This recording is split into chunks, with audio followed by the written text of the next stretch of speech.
My name is Hunter Cheney. I'm one of the directors for the American Heritage Museum and the Collings Foundation. Thank you, everyone, for coming today to be part of this amazing event. This subject, these Tuskegee, is something that's close and near and dear to me. This harkens back to my father-in-law was a Marine in World War II. He was in basically every major Allied island hopping campaign in the Pacific Theater all throughout the war. And the one thing that really sticks in my mind when it comes to remembering the Tuskegee is the stories that my father-in-law imparted on my wife, Anne Marie. And he recalls when he had to go from Massachusetts down to Camp Lejeune for training, he was really kind of astonished by the racial separation of everything. Black people couldn't go on the train. They had to go to a special car to get on the train. When they got down towards training, they couldn't go into a restaurant. They had to go into the black section of the restaurant. They couldn't use the same restrooms. Everything was racially separated. And I just think of how challenging it must be for a young aviator, so these young men, about the ages of 20, 18 to 20 or so, 25, the contention that they had to deal with in doing their jobs based solely on the color of their skin. It's something that's so important that we need to remember, and the challenges that these guys went through in order to get equal rights, to be treated equally, not only in society in general, but in the military. And it was a long, hard-fought battle to get there. So it's a great honor for me to introduce to you Mr. Bob Sheppard. Thank you, sir. Thank you, Hunter.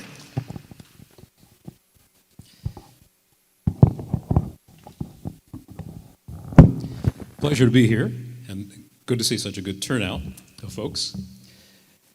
So this is a story that I'm going to tell you about today that's one about patriotism and determination, and it's part of a bigger story.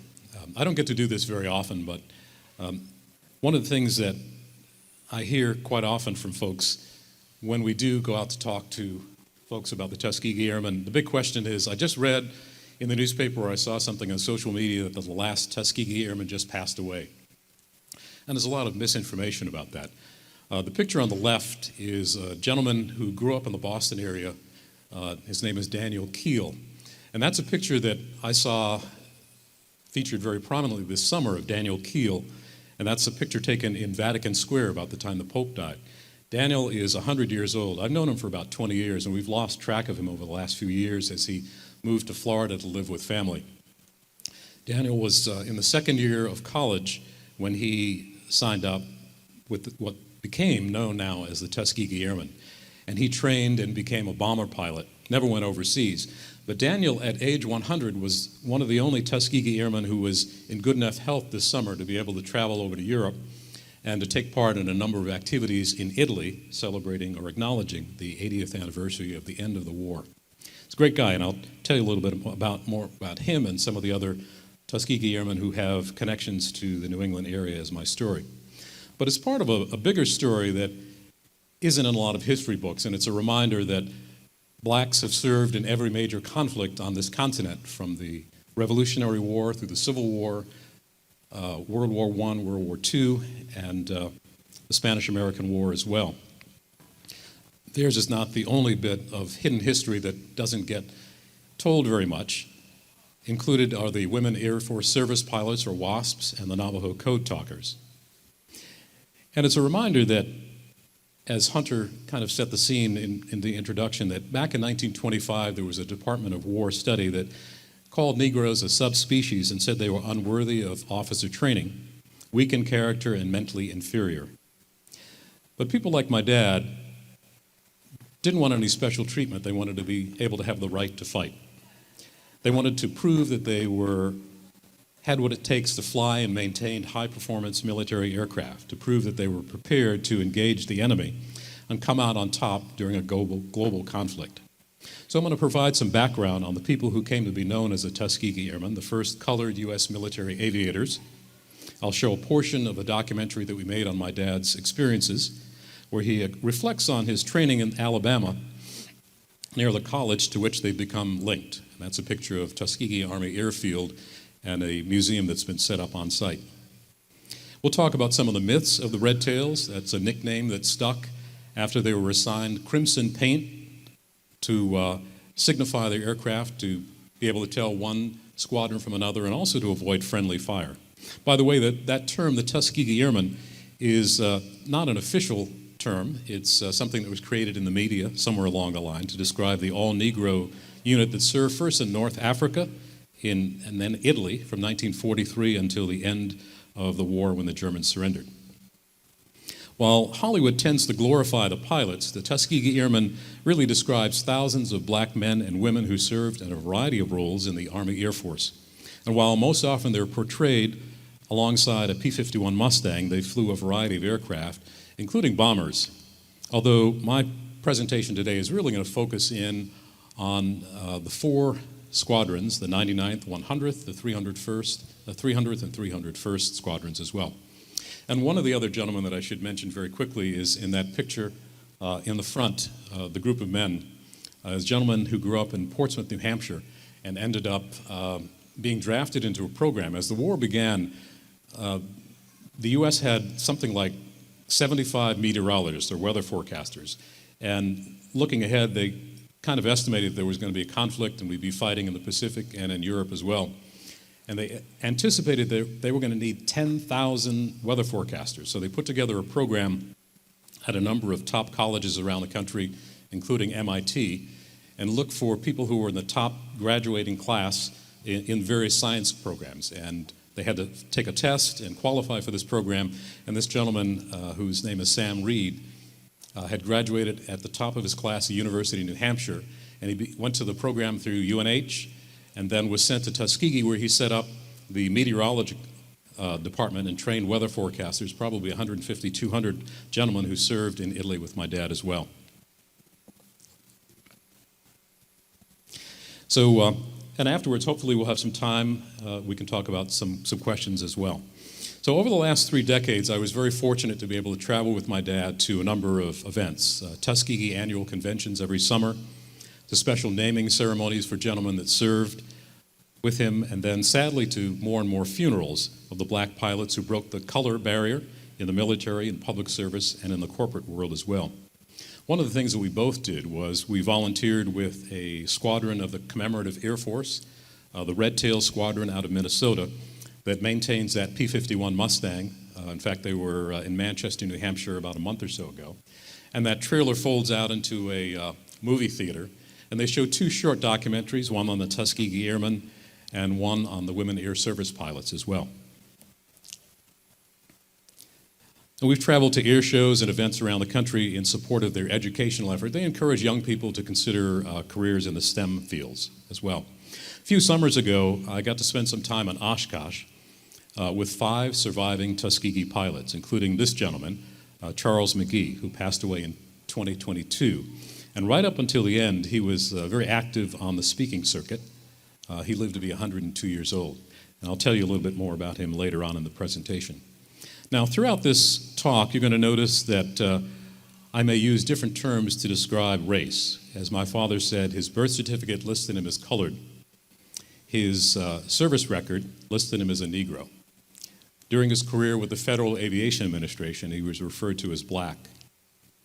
In 2007, when he and other surviving members of the Tuskegee Airmen received the Congressional Gold Medal from President Bush, he was described as African American. So the labels that are passed on by society have changed over times. Growing up, we had an understanding that my father served in World War II, and this is an audience that could probably relate to it. After dinner, we would sit down in front of the one black and white TV and we watch one of two shows, either McHale's Navy or Hogan's Heroes. Probably a few of you. And the funny thing is, he would laugh along with the hijinks in Hogan's Heroes, but we had no idea that some of the people that he served with had actually served in prisoner of war camps very similar to that as well. Like most youngsters who grew up in the 60s, though, we really didn't have a connection to World War II. We saw that there was a uniform in the closet. There were a lot of old faded photos. And this was his excuse for missing probably 5 years of father-son camporees when I was in the Boy Scouts in New York and later in Maine. He lived in a tent for 18 months, and he made a promise to himself that I didn't find out till I was about 30. He said he would never sleep in another tent again. So whenever we had those camporees, he always found an excuse to be on a work trip out of town. But a lot of that changed around the 50th anniversary of World War II. All of a sudden, there were a lot of popular books, there were movies and documentaries. The term "the greatest generation" was coined, and people started to focus in on it. I think the bottom line was people realized that these guys and women were getting older, and we needed to capture some of their stories. My dad was invited at some point to give a presentation to a Coast Guard base about his Tuskegee experience. And all along, he used to say, those are old war stories, and nobody really wants to hear that. Fortunately, my mom, who was involved in politics and university work, understood the importance of sharing that story to a wider audience. So she twisted his arm. And we were very fortunate because my dad had a camera since he was 13 years old. He took pictures of everything he could. Somehow he snuck his camera into basic training against the regulations and took a lot of pictures. And he had it in training and also overseas when he was in Germany, in Italy. He kept negatives, but more importantly, he took notes. So he knew who was in the picture, where it was taken, dates, and things like that. So we were able to pull together some of those old photos, copy some images from books to supplement the presentation as well, and soon recognized that his was a tale worth sharing with a wide audience. It really was a story of sacrifice, of resilience, and overcoming great adversity. In 2004, we hired a production company to put together the video that you're going to see in a little bit. So my dad was the first generation of our family born in this country. His parents immigrated in 1920 from the West Indies in search of better opportunity. He settled in New York City, a place where public education was a top priority. James Alexander Sheppard Jr. and his 3 siblings grew up during the Depression. But unlike the other kids in his neighborhood who worshiped sports stars, baseball stars for the New York Yankees, I'm a Red Sox fan, so don't worry, his heroes were pilots. People who were racing higher and faster over longer distances, often for large cash prizes and big trophies as well. So Charles Lindbergh, Wiley Post, Amelia Earhart, and Bessie Coleman were the people that he looked up to. He saw them on the Saturday matinees, in the newspaper, and he built model airplanes on the kitchen table. So all of that came together to inspire what would be a lifelong career for him. And this is where he went to high school. It's called Harran Aviation High School. Today, it's a very expensive condominium in Manhattan. But at that time, it was a magnet school that provided male students with a background in the new field of aeronautics. And that was his dream. They learned all about flight, how to fly a plane, how to navigate, how to control the aircraft, how to design and build scale models, and they actually worked on full-size aircraft as well. The school still exists. It's moved out to Long Island. In fact, I have a cousin that graduated from there about 20 years ago. On graduation, most of his classmates, who were from Irish, Italian, and Polish families, all found jobs with the airlines and aircraft manufacturers in the tri-state area of New York, New Jersey, and Connecticut. But those companies, when my dad applied, told him that they already had their quota of Negroes. His first job was as an assembler at a factory in Long Island that made Shirley Temple dolls. World War II had begun with the invasion of Poland. It happened the same week that he started 9th grade. Pearl Harbor, of course, ushered America into the war. Almost immediately, young men were signing up for military service. Back then, opportunities, though, for colored men were limited. They could be drivers or cooks. They could handle munitions or coal. There were some in the military who resisted the idea of black pilots. At the time, all pilots were officers, as they are now, but they didn't want the awkward position of having black officers over white enlisted men. But there were efforts underway. There were a number of prominent black newspapers across the country, including the Pittsburgh Courier newspaper, which helped to start something called the Double V campaign, Double Victory campaign, encouraging Negroes to join the effort to defeat fascism and fight discrimination. And A. Philip Randolph, who was head of the all-black Pullman Porter Union for the railroads, pressured the White House to end unfair policies and push for integration of the Navy as well. But so in 1939, in April, President Roosevelt signed an executive order expanding the U.S. Army Air Force to allow blacks to advance their military careers beyond kitchens, boiler rooms, and motor pools. But this image helped demonstrate that colored men could be qualified to fly airplanes. First Lady Eleanor Roosevelt, seen in the back of a small Piper Cub, was on a tour of the southern states, and she diverted and went to Tuskegee Institute and flew with the gentleman who was then the head instructor of the civilian pilot training program, Chief Al Anderson, who was seen as the father of black aviation.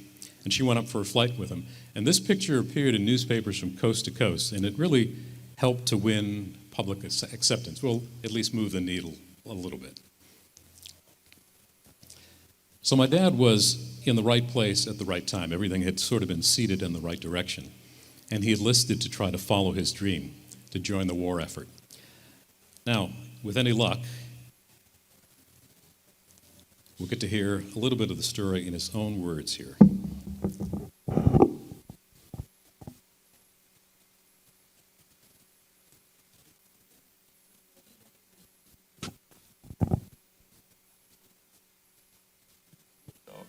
However, all the time that I was in high school, I knew that the airlines were not hiring African-American mechanics or pilots, and neither was the Air Force. It wasn't until 1941 that President Roosevelt ordered the U.S. Army Air Corps to start training African-American pilots and mechanics, because prior to 1939, there were absolutely no black pilots or mechanics in the U.S. Army Air Corps. Okay, so I reached 18 years old in September, and around October I decided to join the Army because I didn't want to be drafted and end up in the infantry or truck driver. So I told my parents I'd better go downtown today and sign up. And I went downtown to the place in New York City called Whitehall Street where you could enlist rather than wait to be drafted. And I got down there around 7 in the morning, and by the time I left that building at around 7 in the evening, they served lunch to us. I got sworn into the Army, and they set a date for me, which was tomorrow morning. Tomorrow morning, you had to be down in Pennsylvania Station with a little bag with just a toothbrush and a comb. That's all you should bring, plus the clothes that you're wearing. And we're going to take you out to the Army base in Long Island and get you uniformed up and send you down to Alabama. Well, my mother had a fit when I went home that night and told her I was going to the Army tomorrow. She said, they don't do things like that well, they're doing it now. So my father escorted me down to the railroad station, Pennsylvania Railroad Station, the following morning and saw me off, but I had to go to Alabama in order to be trained for the Air Force. Got on the train, and the first time I got a taste of discrimination, I had to change trains in Washington, D.C. The train from New York only went as far as Washington or whatever. And while I was in the lobby of the Union Station, it's a huge station in Washington, D.C., Union Station, that is where they split us up. Now, I was in uniform by now. You understand, I'm in uniform. And all the white soldiers got onto that side of the portion of the troop train going in the same direction, because, of course, the train is going in various places, not just Tuskegee. And all the black troops, all the black soldiers had to get in the forward section of the train. The white troops in the rear section of the train where it was more comfortable. The blacks up front where you got all the soot from the. We were using steam locomotives still in those days. no diesel engines, all steam locomotive. They threw a lot of crap in the windows as the train progressed down the line. And that was my first taste, but also in that same Union Station, it was the first time I had ever seen restrooms marked colored, C-O-L-O-R-E-D, and white. Now, even though my fellow classmates in Harlem told me that's what it was like down south, I didn't believe them. You know, I said, sure, yeah, you could sell me anything. But now I saw it live for the first time. This is 1942, October, colored and white separation. So got on the train, went down to Tuskegee, Alabama. Got off the train in a place called Chihor, Alabama, and they had a truck, Army truck waiting. Now I'm really in the Army. I got a uniform, getting on an Army truck, and took me down to Tuskegee, and that's where I started my military career there. And the base consisted of all black troops. The only white people on that base were the instructors. Now it stands to reason they had to have white instructors. There were no black instructors, no colored. In those days, we used the term colored. There were no colored instructors anywhere in the United States, so we had to have white instructors. So the white instructors lived on one side of the base. At the end of the day, they would go to their barracks, and we would go to our barracks. You know, the black were the majority. We were the students and the trainees, and they were the instructors. In fact, by the time I arrived in Tuskegee, the first fighter squadron had already formed up, because the program started in 41. They had probably had about 35 pilots and maybe about 200 ground personnel, including mechanics, armorers, like radio technicians, and so forth. And I was to fit into one of those slots. So I went through the 2 months basic training. I thought for sure that we were going to end up in the infantry because we were real infantry soldiers, nothing to do with airplanes, running up and down the hills in Alabama, rolling around in the mud and shooting rifles, Thompson submachine guns, and Colt 45s, all that kind of stuff. No airplanes. I thought I was being sidelined, really. Finally, upon graduation from mechanics infantry school, they sent all of the other troops, my platoon and the other platoons, to the Air Force training bases. Everyone left except maybe about 5 of us remained behind because we were already mechanics. There were about 4 or 5 other guys in the same boat that I was in who were already mechanics, and they assigned us to an active fighter squadron. It would be just as though you walk into the Air Force today off the street, and they'll say, "See that F-22 over there? That's yours. You're the crew chief." I said, "You kidding?" He says, "Yes, yours. You're a mechanic, right?" But these were Curtiss P-40s. That was the hottest airplane going around 1939, you know. And I became, I didn't run, I made one big mistake during the training program. I had to recycle me, and that kind of, I retracted the landing gear on a Curtiss P-40 by mistake while sitting on the ground. And because I got overconfident, you know, I got to the point where I wasn't even reading the instruments or the controls. I would just reach and pull and push things, which they always taught us, don't ever do that. Well, I learned my lesson the hard way. And when I fly, I still fly. When I do, now I never place my hand on any device in an airplane unless I look to see where it is I'm placing my hand. So they transferred us to a base up in Michigan for combat training, Sandwich Air Force Base, just outside of Detroit. Now we were happy to leave the South because, you know, down there we had to walk on separate sides of the street as the white citizens. If we were downtown Tuskegee or Opelika or those little towns out there, or even the state capital of Montgomery. Montgomery became infamous later on with Dr. Martin Luther King. You'd go down there, they had the movie houses, but the movie houses had two separate, the one place where you pay for your ticket, but 2 separate entrances. It said colored on one side, white. So I figured I had to get away from all that nonsense and go back up to Michigan. And up in Michigan wasn't a heck of a lot better, to tell the truth. But it was up north, and there wasn't as much discrimination. And we had more freedom to walk around, do things, and go places. Then it came time for us to go overseas. We were in Michigan. We got on a troop train 2 days before Christmas. And they took us down to Hampton, Virginia, where they had this huge base where they prepared the troops to ship overseas. Embarkation points, they called it. So got on the ships in Hampton Roads, Virginia, the first day of January, and we were part of a convoy. In those days, the ships traveled overseas with convoy because the German submarines were out there. And they split our group up on 3 separate ships. Instead of putting all our eggs in one basket, each squadron had its own troop ship. In addition, we weren't the only things on the ship, only people on the ship, but our squadrons were separated so as to split us up amongst 3 different boats. And that convoy had about 80 ships and about 20 or 30 warships escorting us across the Atlantic Ocean. And just outside of Spain, German submarines attacked our convoy.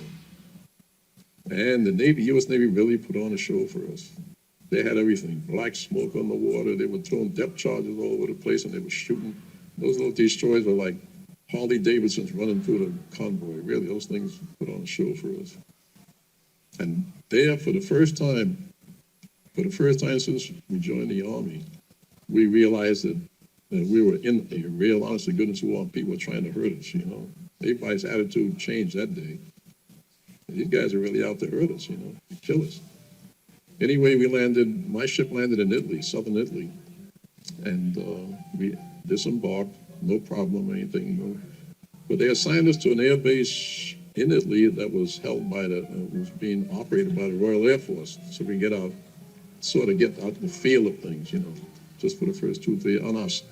And I remember when we arrived, we asked the Royal Air Force guys, did the Germans bother you guys? The guy said, nah, they don't bother us anymore. On the very second night, the German Air Force came over and bombed our field. I said, geez, you guys have a bad memory. He said, they don't come anymore. Some great black and white photos that kind of highlight his story. Kind of jumping ahead, after the war was over, my dad came back and was, again, determined to get a position with an aircraft manufacturer. He thought he had 2+ years of experience working under combat situations and keeping planes like some of the aircraft that you see outside flying.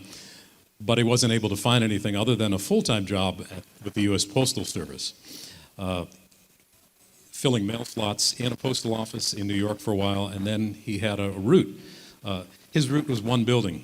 His assignment was to deliver mail in the Empire State Building in New York. They had a mail depot in the basement.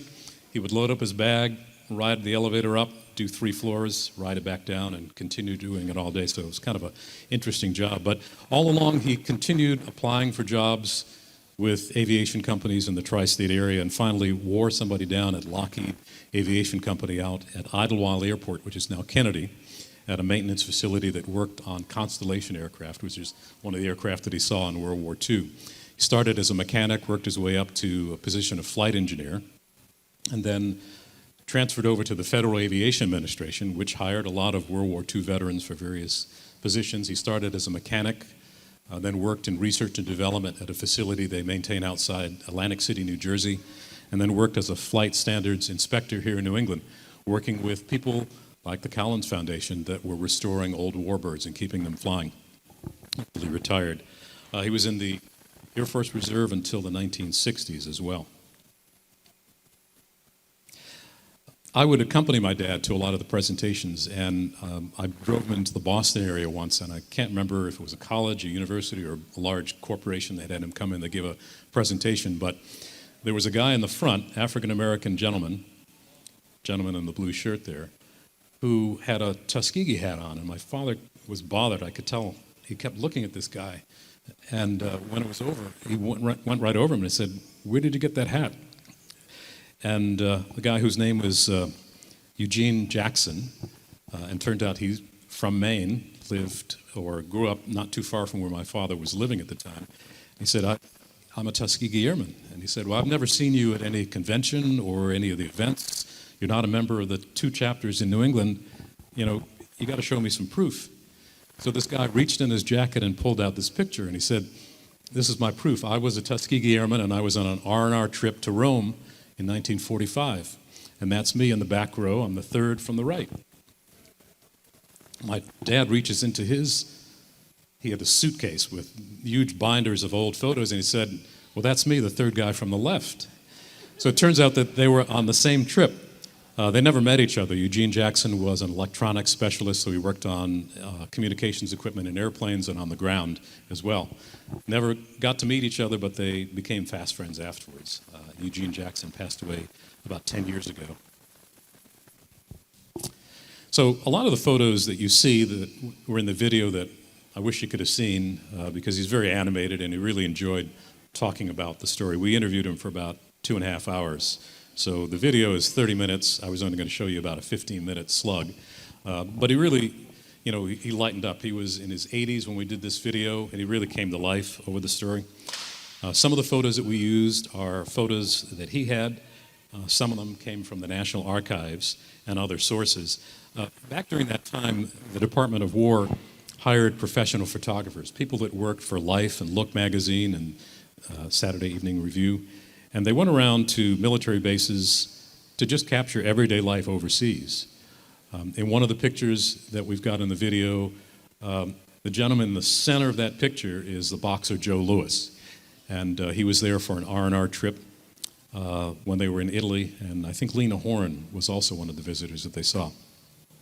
Back in March, I got to make a presentation like this at the Museum of the Mighty 8th Air Force in Savannah, Georgia. And I got there early, and they were taking me for a tour, and I turned the corner, and I saw this picture. And it was blown up. It was about 3 by 3 feet. And that's a picture of my dad that has appeared in a number of magazines. It's in the National Air and Space Museum in Washington, D.C. He's attaching an auxiliary wing tank to the bottom of a P-51 Mustang. And he said, I used to do this all the time. The tank empty weighs 30 or 40 pounds. I would get on my back, juggle it between my legs and my arms, and just kind of push it up till those rings snap up into place.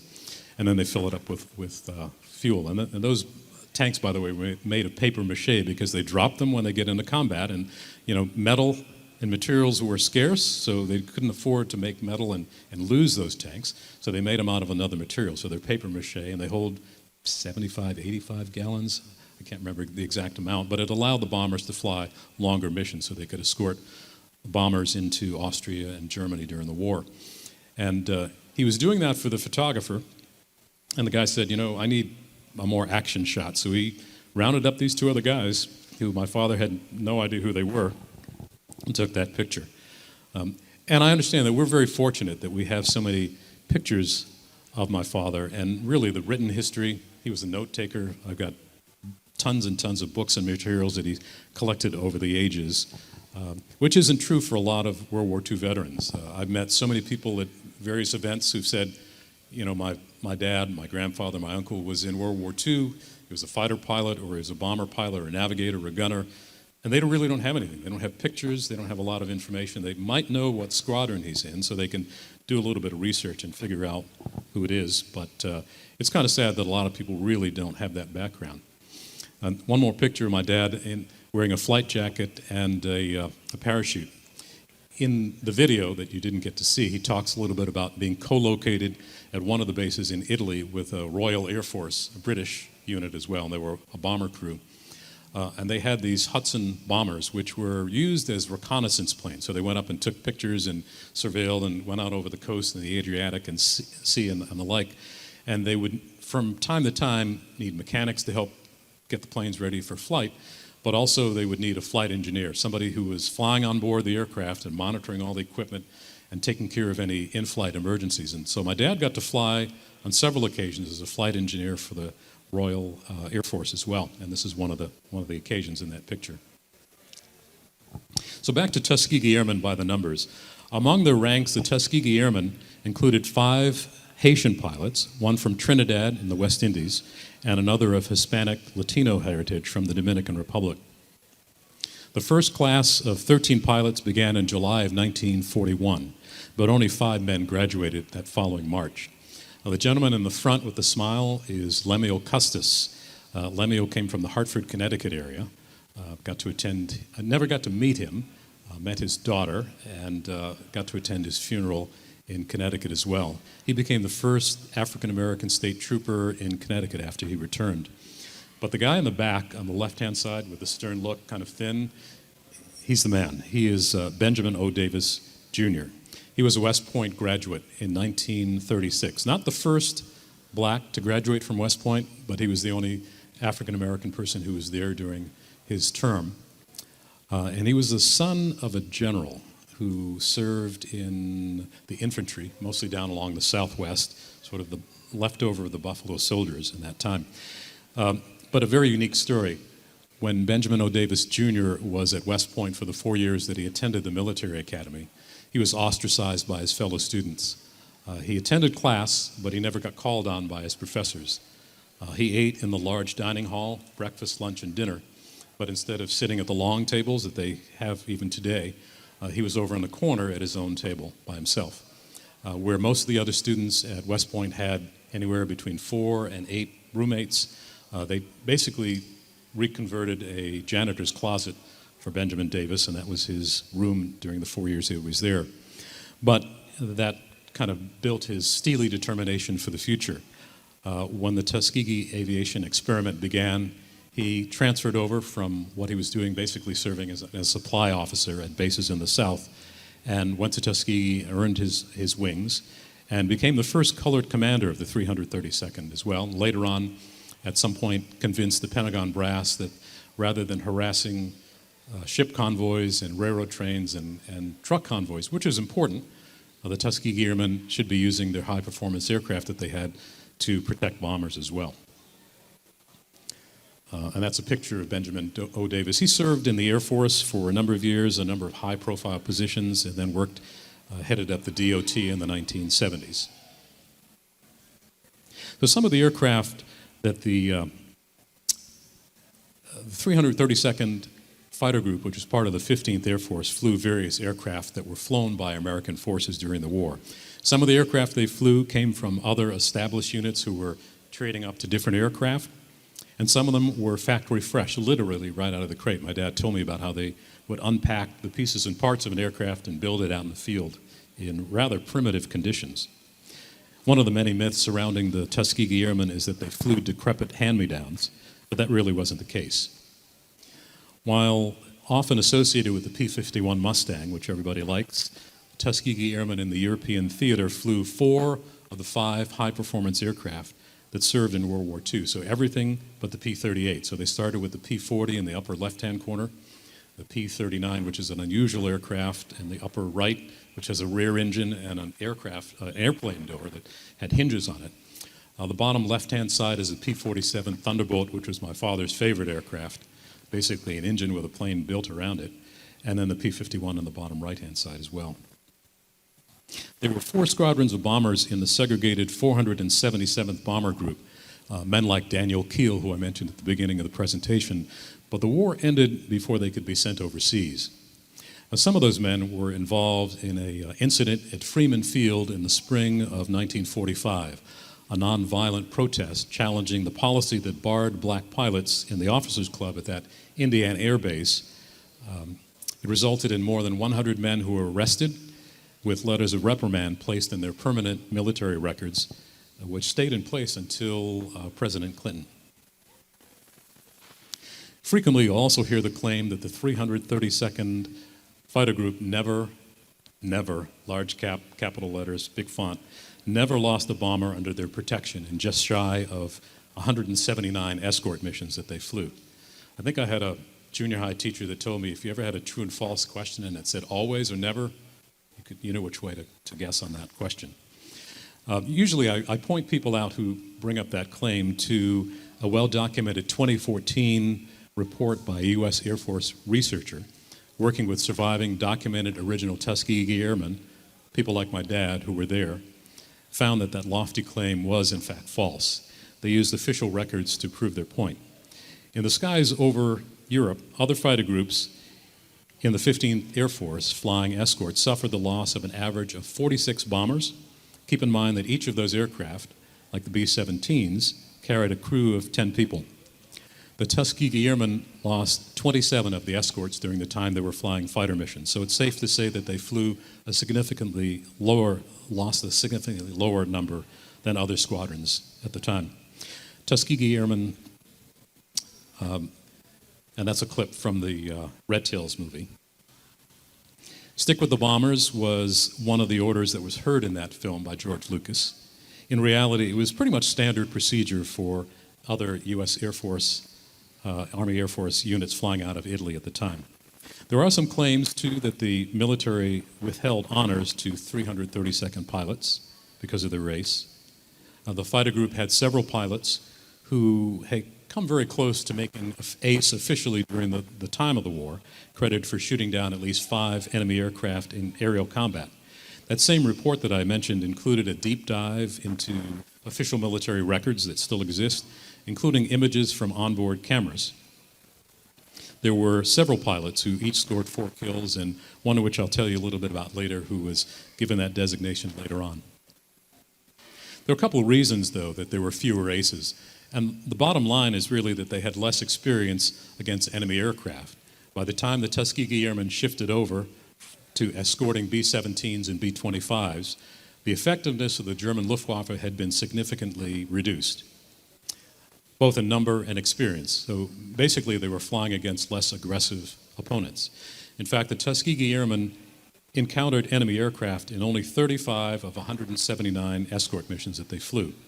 That report did confirm that on average, pilots of the 332nd flew a higher number of missions than their white counterparts who returned late stateside after a set number of missions, usually about 50 or so.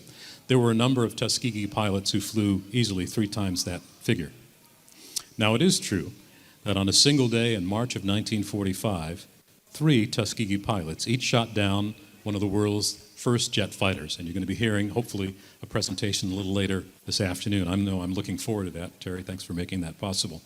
The German Messerschmitt 262 is seen in this painting. And they damaged 5 more, which was a spectacular event, given that they were flying propeller-driven aircraft that flew much slower. But contrary to another misconception, they weren't the first to do so.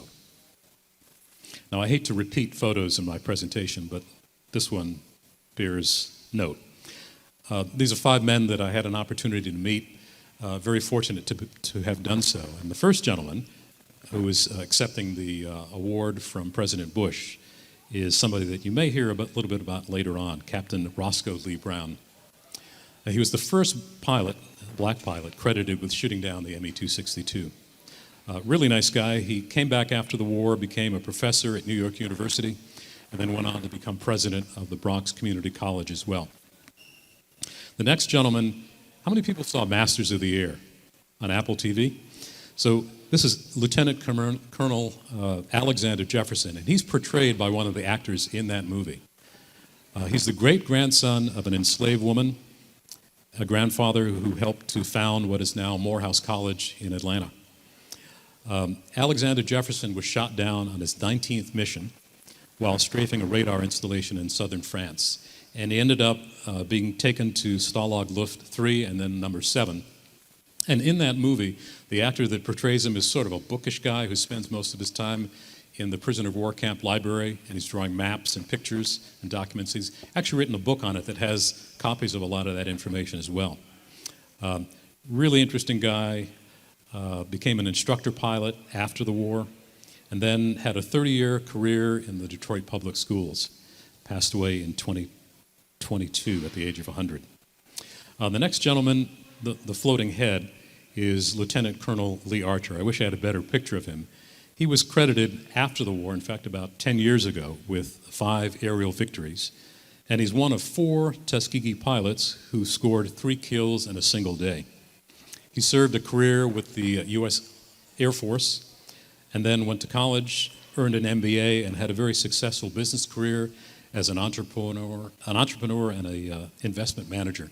He actually ran the venture capital division of General Foods for a number of years and served as a consultant to George Lucas in the movie Red Tails. Next in the red jacket, a good friend who I talked about a little earlier, Brigadier General Charles McGee. A rock star. Remember at Oshkosh, I got assigned to be his guy for about 4 hours one afternoon. And that included making sure that he took a break every once in a while from signing autographs and taking photos, and get from here to about the opening of the hangar door to use the restrooms. And it took us about 45 minutes to get from here to there because every 5 steps somebody recognized him and came over and wanted to get a selfie or get an autograph or share a story about a family member who might have been alive because they were in a B-17 crew. Charles McGee flew 409 combat missions in World War II. He flew propeller planes and jet aircraft in the Korean War, but that wasn't all because he was still in the Air Force in the Vietnam War. And he wasn't the only one, but there were a small number of pilots that served in all 3 conflicts. He flew F-4 Phantoms in reconnaissance flights in Vietnam. So that was 100 or more flights in combat in each conflict, which is really incredible. In 2020, he had an incredible week. He presented the coin for the coin toss at the beginning of the Super Bowl game. And then later that week, he went to Washington, to the White House, where he got a ceremonial promotion to Brigadier General by the President. And then he was honored at the State of the Union address as well. Brigadier General McGee passed away in 2022 at the age of 102. And again, as I said earlier, he was still active and going to events like this and speaking to people, and you'd never know that he was as old as he was. And then the last gentleman in the back is Lieutenant Colonel Harry Stewart. He grew up in the shadow of Langley Field in Virginia, and then his family moved to New York, and he lived not far from LaGuardia Airport. So he'd already had the aviation bug, but he hung around, and that's where I think his love of the aviation field began. He became a pilot, trained at Tuskegee, and earned the Distinguished Flying Cross for shooting down 3 German aircraft in one single day, Easter of 1945. It's interesting because, sidebar to that story, his wingman on that day was shot down on that mission, Second Lieutenant Walter Manning, who survived. He parachuted out of his aircraft into Austria, and he was captured and taken into a local jail to be held for the Luftwaffe, who was going to take him to a prisoner of war camp. But an Austrian paramilitary group stormed the jail, and they captured him, and he was lynched. As far as we know, he's the only, a number of American servicemen who were shot down over Germany and Austria, Poland, and other occupied areas by the Axis powers were brutally beaten and killed. But as far as we know, Lieutenant Manning was the only one who was lynched during that time. And I'll tell you a little bit more about Lieutenant Colonel Harry Stewart a little later on in the presentation as well. Really interesting guy. My father always said that flyboys got all the attention, and they also got the girls, at least in the movies. And in talking about the Tuskegee Airmen, many people fail to really remember that it's more than just about the pilots. It really takes a lot of hands to keep each plane in the air, then and now as well. Tuskegee Airmen, that term, really refers to men and women who trained as bombardiers, navigators, aircraft and engine mechanics like me, like my dad, and a long, long list of probably 3 dozen other logistical positions as well. In fact, the DoD lists some 15,000 people who were part of the Tuskegee aviation experiment, including a little less than 1,000 pilots, only 400 or so of which went overseas in the war, in the European theater. Today, their nonprofit organization, the Tuskegee Airmen International, estimates that there are fewer than 5 surviving combat pilots alive, and probably 250 or so support personnel who are living. The number of World War II vets is dwindling daily. In fact, I went on the website last night for the National World War II Museum in New Orleans, and they say that their estimate is that there are 45,418 World War II veterans alive as of June of this year, but they estimate by the same time next year it'll be down to 30,000. The members of the 332nd stepped up when their nation called. They risked their lives for freedom from fascism and discrimination, and they did so at a time when they were denied many of the rights that most Americans took for granted, demonstrating a high level of discipline, training, and respect along the way. It's hard to say that their actions were any more heroic, though, than other troops who were deployed overseas, although 88 of their pilots earned the Distinguished Flying Cross, as well as 2 presidential unit citations. 66 of their men were killed in action or died in accidents, including in training, and 32 of their men were killed, were held as POWs as well. The good thing is that a lot of them did get to be acknowledged in their lifetime. And this photo, which is of my dad on the far left side, is one of two trips that were scheduled in the fall or in 2005, where they took documented original Tuskegee Airmen who were healthy enough to be able to travel, and they visited troops first in Germany, and then they went into a combat zone at the age of 95, 96, with a trained medical personnel attached to each of the airmen. And he got to spend some time with what was then the 332nd Expeditionary Unit, which had been brought back, reactivated, and was serving in Balad, Iraq. So he spent some time in Iraq. And while they were there, the base commissary actually came under fire. They had flak jackets and helmets most of the time. And two of those guys went running outside like they were going to do something at 95.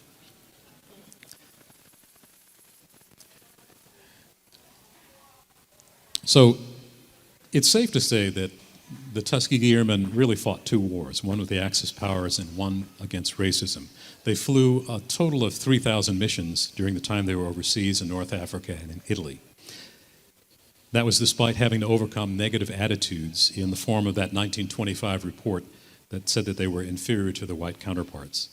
But rather than give in, they aimed high, they worked twice as hard, and rose above their detractors. And perhaps the best example, a team of Tuskegee Airmen captured the first place in the 1949 National Military Pilot Gunnery Competition, which was held in Las Vegas, a grueling 10-day event which had a number of different exercises that they had to take in place in. And they flew obsolete, outdated F-47s against much faster jet aircraft as well, and still they prevailed.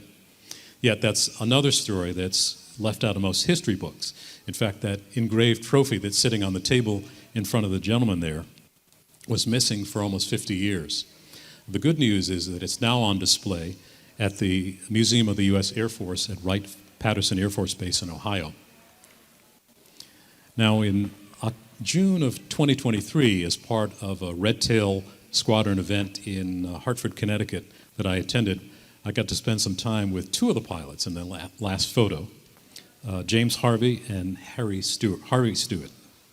Mr. Harvey is still alive. He celebrated his 102nd birthday in June of this year.